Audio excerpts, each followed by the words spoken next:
What's up, boys and girls? Let's talk about a thing. These things. Got one in each hand. WOT FRT. Compare and contrast, and there's a bunch of drama and whatnot online between this one and this one. Some lawsuit on this one against this one. And there's all the ATF retardation going on about what they want to, reconstitute and all that other bullshit that's unconstitutional. But just looking at these, just wanted to side by side it. I don't remember if anybody's covered that yet, but if they haven't, cool. If they have, I don't give a shit. I don't run around on YouTube and see who all has done what all the time. I just have other shit to do. I have other hobbies. And honestly, I'm disappointed with how little I've put into the channel lately. But I'm trying, working on things, revamping things in life. But as you can tell, they're very, very similar. They're not worlds apart. It's easy to see the whole lawsuit issue because, it's like, it's not exactly like a Glock versus a 1911, you know what I mean? They're both similar in pretty much every way. Not installed these in anything. I will say, build-wise, that's funny to me. You get a FRT, and it comes in this fancy highfalutin plastic case. It's got that. Open it up, and it's got a little dill in here that gives you some words. They're all certainly words. But this, it's got a piece of tape holding your hardware in for attention. Versus buying the WOT, it comes with this fancy guy and this. Like, you're like, wow, look at this thing. It comes with this little case. And it's got your meth bag with your shit in it to install it. So, it does have a full anti-walk system, which is interesting. I've never really liked that myself with the side pieces that go from one side to the other. It's been excessive to me because you just need to lock the damn trigger. Anything else is excess. This one just literally has it how I like it. It's literally just a pen with a small bolt on each side. So I'll say that this guy, I know that initially had a release where these was issues going too far. I'm just using my phone real quick, so this just all sucks as far as being able to see what's going on. But that guy right there, being able to pull in. It's was causing that trigger, the reset spring, was causing that reset spring to have problems, and instead of compressing straight, the short movement while in use was evidently fine, but overexertion was a problem. So it caused that spring, because of its mounting cup, to come up, cause that spring to jar over. If you got imagination. There's been other videos covering that and why. So this one is a later model. It does have it doesn't have the extreme cutout that I've seen. You can YouTube it, Google it, whatever. You'll see where they've taken that out, and where that hole is, they've cut it down real far so that the spring is no longer compressing. When it's coming up, it's got room to drop down. Versus here, it's making it go. This is opened up, so now it can freely keep from binding. This guy, the travel on it, you can see it's a big gaping hole where that spring is compared to this guy. See the difference? It's not wide ass open. So it's massive difference in that part of the design between the two. But as you can tell, the Rare Breeds is a very pretty finish. That's probably something like my booger fell on or something, just fall on my nose. No, so a very clean machine finish on this. The coating is very pretty. Not to knock it. I'm not trying to knock the WOT. I've never used either one of these. And the sake of saying, I've bought some pretty trash-ass triggers before just for testing, and they worked. Didn't keep them just because I don't, I stick up for companies that I like. Something that's low cost doesn't mean it's junk. Someone like my favorite, Palmetto State Armory. I love those guys because they put stuff out And we all have our complaint with like if you can't buy something from them and be good to go, as with any company. But they have their initial release stuff, and they'll find out through clientele we're buying stuff that's having problems. They fix it, whatever. You got a company making a garbage ass trigger. It's just like that's usually all they make. You're not gonna have a guy that makes triggers and everything else. It's gonna be just triggers, and they usually don't modify shit or give a damn what you do, especially if it's like oh Jesus, can't even think of the name of them. They're so cheap. I think it's got like one of them's got a little scorpion design on it. There's people that swear by it. I won't use it. There's another design from another one that I tried. It just felt cheap. The trigger was still very, very shitty itself as far as the pull for what you're getting.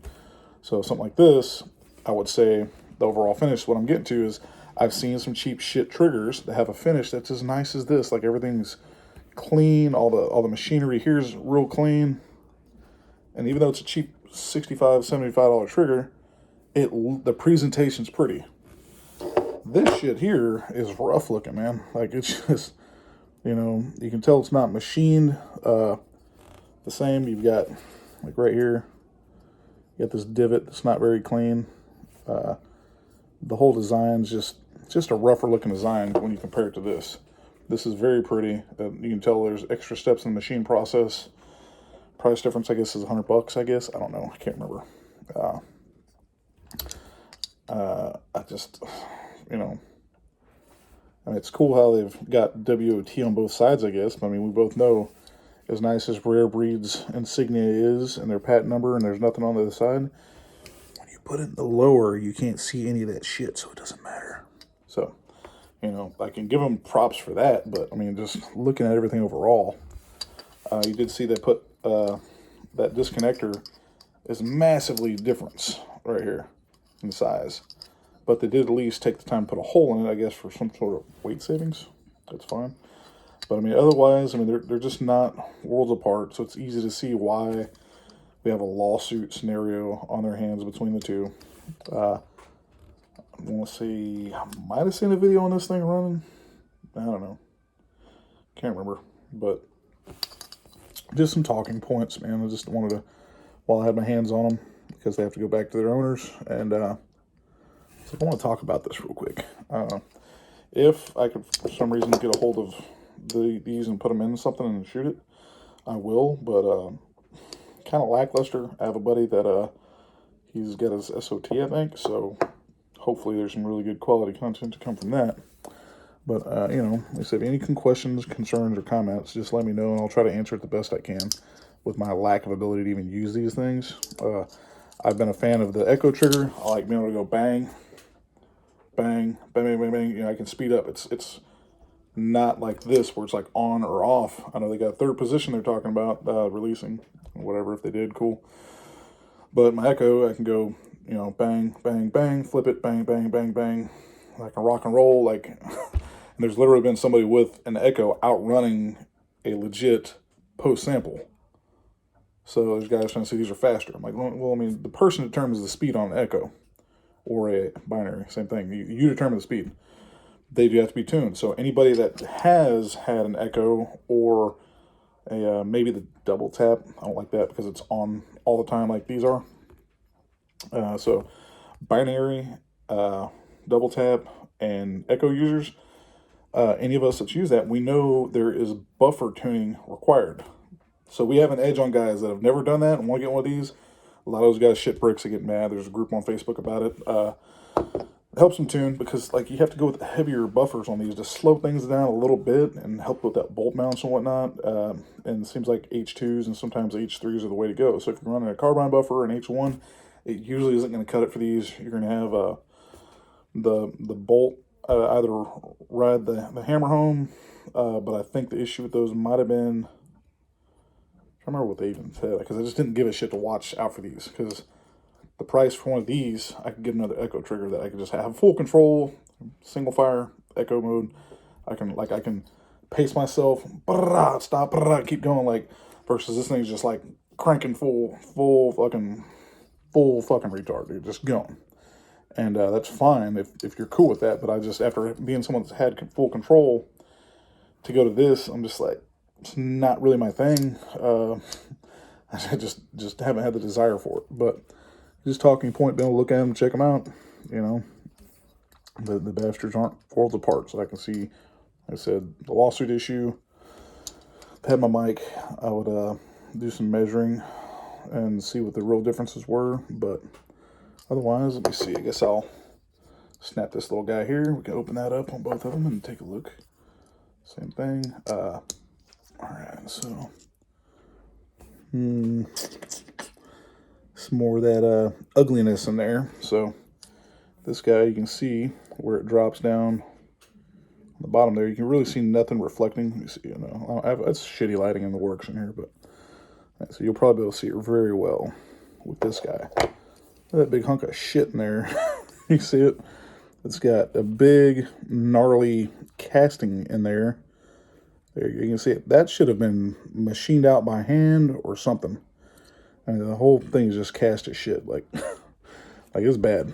Like, wish the lighting was just better. There you go. Like that piece of shit right there. I don't know what that is as far as like getting past QC. Just how this has this little lip here. But that is a goober in there.